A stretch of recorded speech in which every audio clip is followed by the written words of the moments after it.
All good morning. This is Amit Soni from AS English club Patna. और जैसा कि आप सबको पता है कि आज संडे है और हर संडे मैं आप लोग के साथ एक बहुत ही ब्यूटीफुल स्टोरी, मोटिवेशनल स्टोरी लेकर के आता हूँ। तो डिस्कस आज भी मैं आप लोग के साथ एक बहुत ही इंस्पिरेशनल स्टोरी लेकर के आप लोग के साथ आया हूँ डिस्कस। तो आज की स्टोरी का थीम है दोस्ती।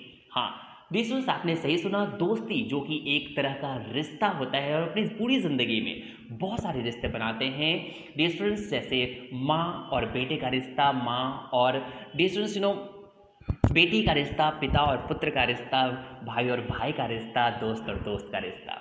तो डिस्टेंस आज की जो स्टोरी है वो दोस्ती पे आधारित है। जैसा कि आप सबको पता है डिस्टेंस के रिश्ते हम बनाते तो बड़ी आसानी से हैं, निभाना सबके लिए आसान नहीं होता। और दोस्ती के उस पैमाने पे खड़ा उतरना या किसी भी रिश्ते के उस पैमाने पे खड़ा उतरना आसान तो नहीं होता। डिस्टेंस वो कहते हैं ना कि रिश्ते बनाना उतना ही आसान होता है जितना मिट्टी पर मिट्टी से मिट्टी रखना, मगर रिश्ते निभाना उतना ही मुश्किल होता है जितना पानी से पानी पे पानी लिखना।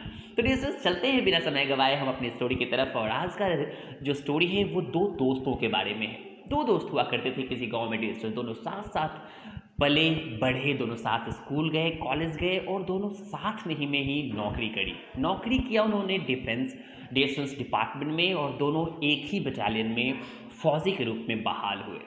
डिस्टेंस चूँकि दोनों में बहुत बड़ी डिस्टेंस अगाध प्रेम था, दोनों में अगाध दोस्ती थी, बचपन से जो थे साथ साथ डिस्टेंस दोनों एक दूसरे की बात को मानते थे, एक दूसरे की बात को समझते थे और दोनों हमेशा एक दूसरे की साथ देने की कस्में भी खा रखे थे। डिस्टेंस इस स्टोरी का हेडिंग जो है वो है मुझे पता था तुम ज़रूर आओगे। ध्यान रखेंगे इस चीज़ का, इस स्टोरी की जो हेडिंग है उसको आप याद रखेंगे, मुझे पता था तुम ज़रूर आओगे। डिस्टेंस दोनों, जैसा कि मैंने आपको बताया, दोनों एक ही बटालियन में पोस्टेड हुए।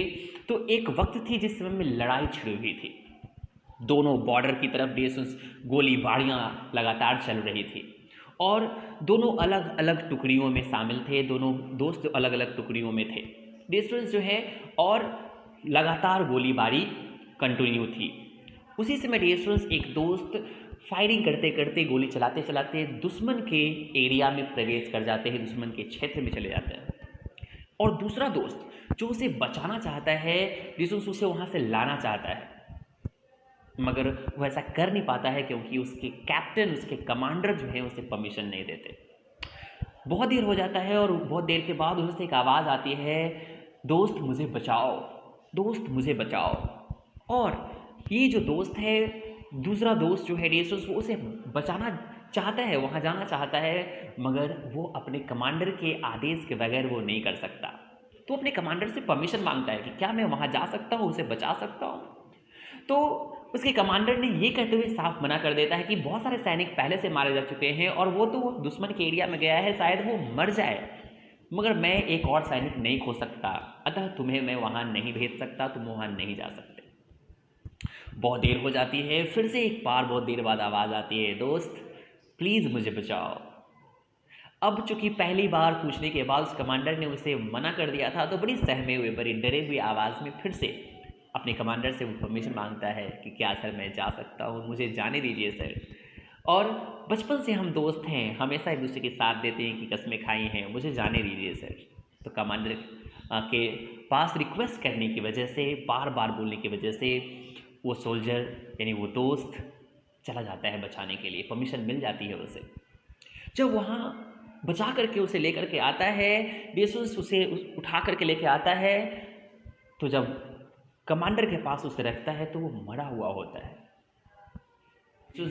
गोलियों से उसकी पूरा शरीर छलनी हुआ रहता है, खून से लथपथ हुआ होता है उसके शरीर। और कमांडर इसे देखते हुए और आग बबूला हो जाता है और कहता है कि मैंने मना किया था ना, बोला था ना कि वो तो मर ही जाएगा, तुम भी मर सकते थे, एक सैनिक हम और खो देते, तुमको मना किया था, तुम्हें नहीं जाना चाहिए था। तो उस दोस्त ने बड़े प्यार से आंखों से, नम आंखों से आंसू बहाते हुए अपने कमांडर से बोला, सर जब मैं वहाँ गया था ना तो वो जिंदा था और उसने मुझे कहा मुझे पता था तुम ज़रूर आओगे। तो डियर फ्रेंड्स, ये एक दोस्ती की विश्वास की कहानी थी डियर फ्रेंड्स, और हमें हर रिश्ते में अपनी विश्वास बनाए रखनी चाहिए। रिश्ते बनाए तो उसे निभाएं भी जैसे उस दोस्त ने निभाया, भले ही वो मर गया हो, मगर मरते हुए इस दोस्त के मन में एक बात रह गई, एक खुशी ज़रूर रह गई कि हमारा दोस्त मुझे बचाने आया था। रिश्तों की अहमियत को समझें। थोड़ा कठिन है, बट कोशिश करेंगे तो आप ज़रूर समझ पाएंगे रिश्तों की गहराई को। अपना फ़ायदा तो एक कुत्ता भी समझता है डियर स्टूडेंट्स। जो बैठता है तो पूंछ से झाड़ कर बैठता है। हम इंसान हैं और हम अपनी खुशी के बारे में तो सोचते ही हैं, दूसरों की खुशी के बारे में सोचने और काम करने के लिए ही हम इंसान जाने जाते हैं। और जब हम ये क्वालिटी, ये गुणवत्ता यदि खो दें तो हम इंसान किस काम के। आशा करता हूँ कि आपको ये स्टोरी अच्छी लगी होगी। यदि अच्छी लगी तो ज़रूर अपने 2 दोस्तों को ज़रूर शेयर करें, जो आपके जिगरी हों, जो आपके हम साथी हों। ज़रूर आप उनको शेयर करें।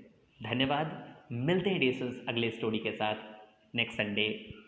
Till then, love you, bye to all.